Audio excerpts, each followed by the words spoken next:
वो ईंटें ये कब कब नीचे आ जाएं कुछ पता नहीं। तो दोस्तों आपको पूरा किला अभी हमने दिखाया, कितना ऐतिहासिक जगह होने के बाद भी। नमस्कार दोस्तों, आप सभी का स्वागत है। आज की इस वीडियो में हम आपको लेकर जाने वाले हैं लुधियाना शहर में स्थित लोधी किले में, जिसे लुधियाना किले के नाम से भी जाना जाता है। यह किला 500 साल से भी अधिक पुराना है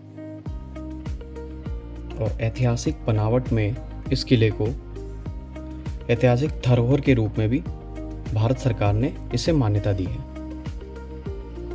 आज हम आपको इस किले के अंदर के व्यू को दिखाएंगे, उस समय क्या कुछ होता था और आज इस किले की क्या हालत है, आपको सारा कुछ इस वीडियो में बताएंगे। तो आपसे यही अनुरोध है कि आप इस पूरे वीडियो को ध्यान से देखें और अंत तक देखें। अभी हमने जो किले का मेन गेट है उसको क्रॉस किया है और एक गली सी बनी हुई है। गली से होते हुए हम अंदर की तरफ चलते हैं। सामने हमें एक दूसरा दरवाज़ा दिखाई दे रहा है किले का। ये जो था किले का पहला द्वार था और अभी देखिए, अभी हम जा रहे हैं किले के दूसरे द्वार पे। आप देख सकते हैं कि इसमें गेट भी लगा हुआ है। गेट उसमें भी लगा होगा, लेकिन समय के साथ साथ वो गेट गल के नीचे गिर गया।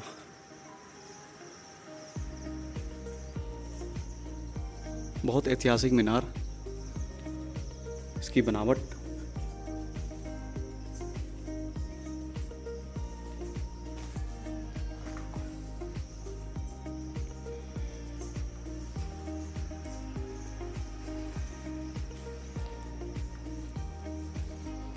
ये जो किला है 15वीं शताब्दी का किला है। 15वीं शताब्दी में मतलब 1480 ईस्वी में इस किले को विकसित किया गया था लोधी वंश के शासक सिकंदर लोधी के द्वारा।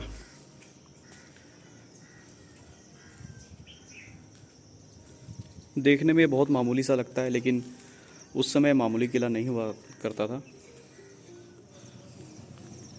ये जो पूरा किला है, उस किले का मेन गेट जो है, शहर के साथ जो गेट लगता है, वो ये गेट है।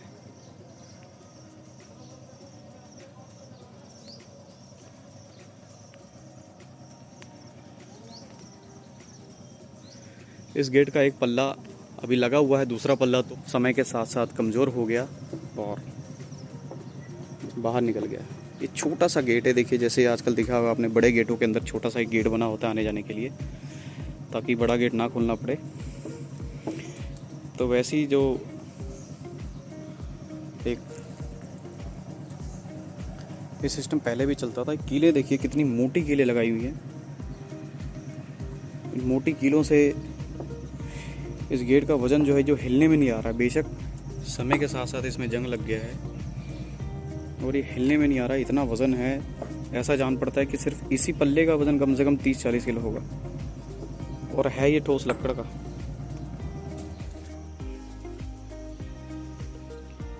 इस किले का जो इतिहास है वो मुग़ल काल से लेकर ब्रिटिश शासन तक, और उसके बाद जो आज़ादी की पहली लड़ाई हुई थी 1857 में, उस समय का इतिहास भी इस किले के साथ जुड़ा हुआ है।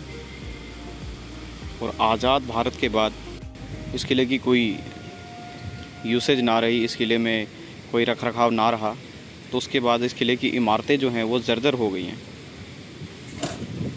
हालांकि पहले इस किले को एक छावनी के रूप में, और सेना को, जो सेनाएं होती थी उस समय के, जो आक्रमणकारी होते थे या जो राजा होते थे, उनको यहाँ पे ठहरने के लिए एक जगह बनाई गई थी। हालांकि ये जो इमारतें हैं आप देख रहे हैं, ये आज़ादी के बाद की बनाई हुई हैं।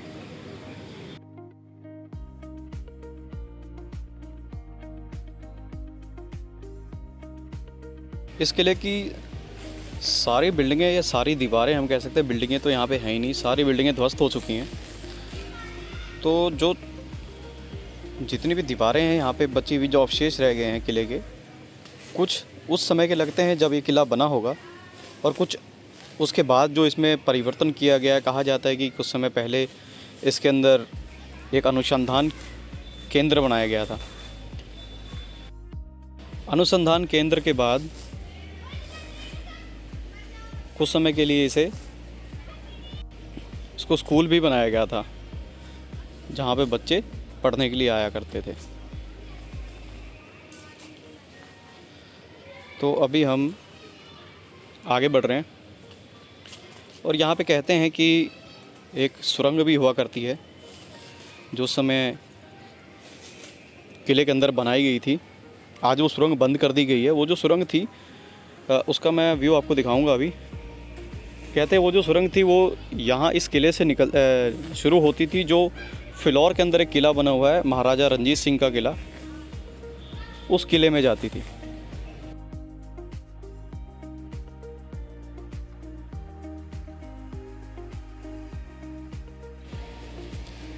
और ये जो भी आप देख रहे हैं ये किले की दीवार है। किले की दीवार बिल्कुल नगर के साथ में है और ये भी कहा जा रहा है कि ये जो बस्ती अभी बसी है किले के बिल्कुल साथ में, ये पूरा एरिया जो था ये भी किले के अंदर ही आता था। समय जो जो बीतता गया लोग वैसे वैसे इस किले के आसपास आके बसने लगे और यहाँ पर एक छोटा सा नगर जैसा बस गया है। इस पूरे इलाके को किला मोहल्ला कहते हैं लुधियाना के अंदर।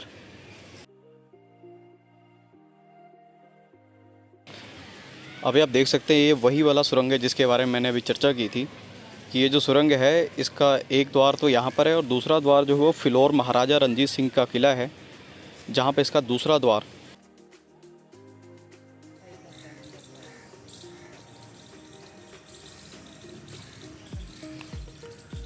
दोस्तों ये जो इमारत आप देख रहे हैं इससे आप अंदाज़ा लगा सकते हैं इसकी ईंटों से। ये ईंटें देखिए, जो टाइल्स वाली ईंटें जो पहले हुआ करती थी, बहुत पतली ईंटें।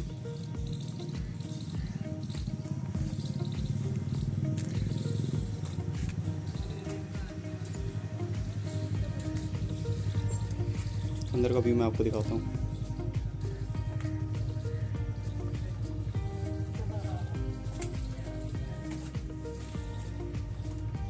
देख सकते हैं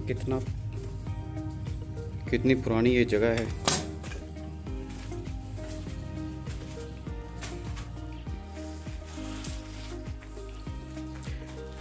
रास्ता ये बाहर की तरफ निकल रहा है दूसरे साइड से।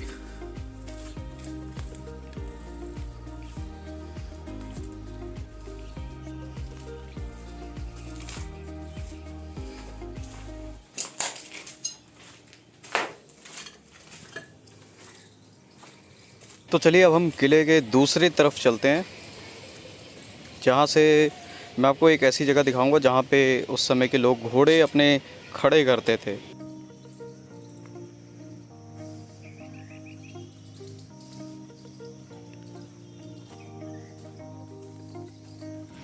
तो चलिए अभी हम किले के दूसरे छोर पर आ गए हैं और यहीं से होते हुए वो आपको जगह दिखाऊंगा मैं, जहाँ पे उस समय के जो आक्रमणकारी थे या जो उनकी सेना हुआ करती थी, सेनाएं वहाँ विश्राम करती थी। वहाँ पे उनके जो पशु थे, जो घोड़े हुआ करते थे या जिनसे वो सवारी करते थे, जिनसे वो आक्रमण करने जाते थे, उनके घोड़े वहाँ पे विश्राम करते थे। एक विश्राम आलय बनाया हुआ था और उनकी सेनाएं भी वहाँ ठहरा करती थी।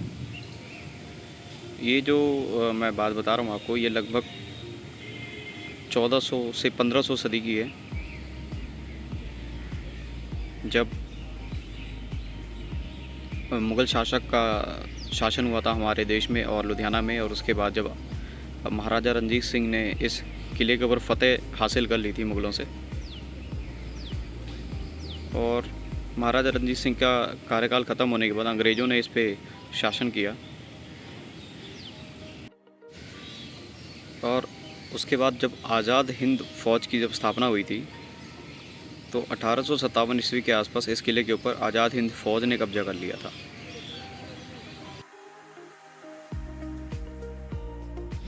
तो लीजिए दोस्तों, अभी हम उस जगह पर पहुंच चुके हैं जहां पर सेनाएं या उनके जो घोड़े हुआ करते थे वो विश्राम करते थे। ये पूरी जो जगह है ये काफ़ी दूर तक है। कितने सारे खंबे, कितने सारे पिलर हैं इसमें। एक हॉल टाइप का बनाया हुआ है। आप देख सकते हैं, इनकी ईंटों से आप अंदाज़ा लगा सकते हैं कि ये कितना पुराना है। ये उसी समय का बना हुआ है और उसके बाद इसमें कोई टेक के रख रखाव नहीं हुआ।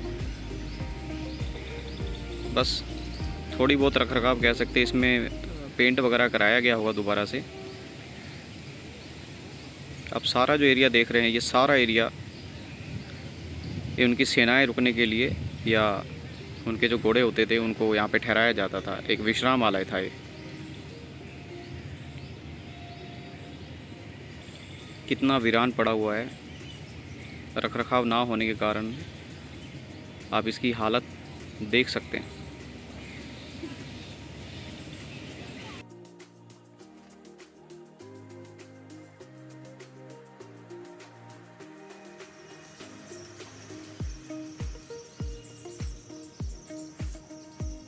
ऐतिहासिक धरोहर घोषित करने के बाद भी अगर इस किले को थोड़ा सा टेक केयर लिया जाता, थोड़ा सा ध्यान दिया जाता इस किले के पीछे,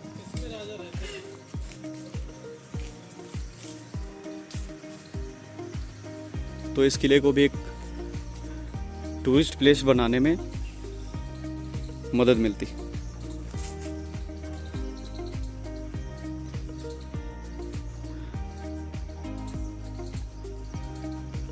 ये जो सारा आप ये जो इलाका देख रहे हैं, यहाँ पर जो उस समय का जो राजा हुआ करता था उनके ठहरने की ये जगह बनाई हुई थी।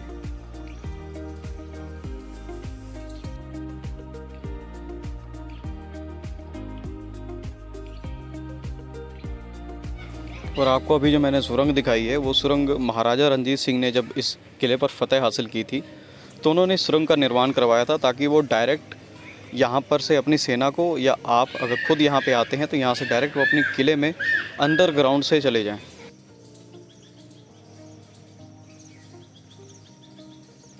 बहुत मोटी मोटी दीवारें और बहुत पतली ईंटें, जो आज से 400-500 साल पहले यूज़ की जाती थी ईंटें। बिल्डिंग की बनावट इतनी ठोस है, इसमें लगे हुए मसाले मिट्टी हो गए, लेकिन बिल्डिंग आज भी खड़ी है।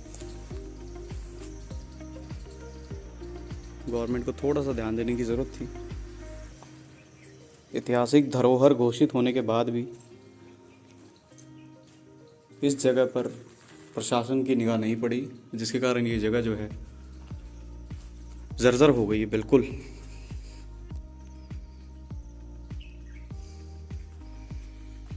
पंजाब के इतिहास को, या कहें लुधियाने के इतिहास को समेटा हुआ है इस जगह ने।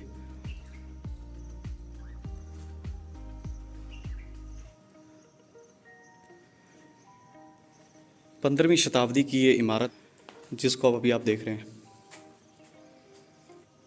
तो दोस्तों, आपको पूरा किला अभी हमने दिखाया। कितना ऐतिहासिक जगह होने के बाद भी सरकार की तरफ से फंड आता है इस किले को।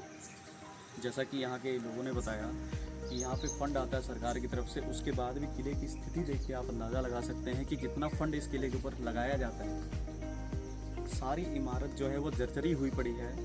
इतिहास के पन्नों में इस जगह का नाम दर्ज होने के बाद भी इसको ऐतिहासिक इमारत बनाए रखने का जो जिम्मा मिला था जिनके कंधों पे, शायद आने वाले कुछ समय के अंदर ये जो इमारत आप देख रहे हैं शायद देखने लायक भी ना। दोस्तों, एक किले के बारे में आपको एक बात और बताना चाहूँगा मैं, जो कि बहुत ही महत्वपूर्ण है, कि अगर आप यहाँ पर जाना चाहते हैं तो आप अकेले कतई ना जाएं। इसके पीछे रीज़न ये है कि वीरान पड़े होने के कारण प्रशासन की पहुंच नहीं है यहाँ पे। प्रशासनिक व्यक्ति कोई मौजूद नहीं होता यहाँ पे, कोई टेक केयर नहीं है, जिसके कारण कुछ शरारती तत्व जो हैं यहाँ पे छुपे होते हैं, जो आप पर हमला करके आपसे आपके कीमती सामान को छीन सकते हैं। तो इसलिए अगर आप यहाँ पे जा रहे हैं तो आप अकेले कभी ना जाएं, साथ में आपके कम से कम 4 से 5 व्यक्ति होने चाहिए, और अगर लोकल हैं तो और बहुत अच्छी बात है। ये ईंटें अपने आप ही निकल रही हैं, वो ईंटें कब नीचे आ जाएं कुछ पता नहीं। कोई टेक केयर नहीं है। अब टेक केयर तो करेंगे भी तो क्या करेंगे, अगर अब टेक केयर भी करने आते हैं तो इनको दोबारा से बनाना पड़ेगा, क्योंकि अभी टेक केयर करने के लायक तो रह नहीं गए। छतों के ऊपर एक विशाल काय पेड़ उग गए हैं। अब छतों के ऊपर इतना वज़न है कि इनको सपोर्ट दे के अब कुछ सालों तक दोबारा रखा जा सकता है, लेकिन हम सोचें कि 400-500 साल तक दोबारा इनको टिका दें तो ये बहुत मुश्किल है।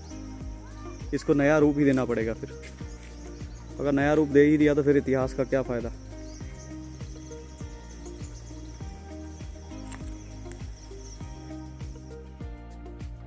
तो ठीक है दोस्तों, आज की जो हमारी जर्नी है वो यहीं पे समाप्त होती है और अब हम अगली जर्नी में मिलेंगे जहाँ पे हम आपको किसी और एक नई जगह पर लेकर जाएंगे। अगर वीडियो पसंद आए तो इसे लाइक और शेयर ज़रूर करें। धन्यवाद।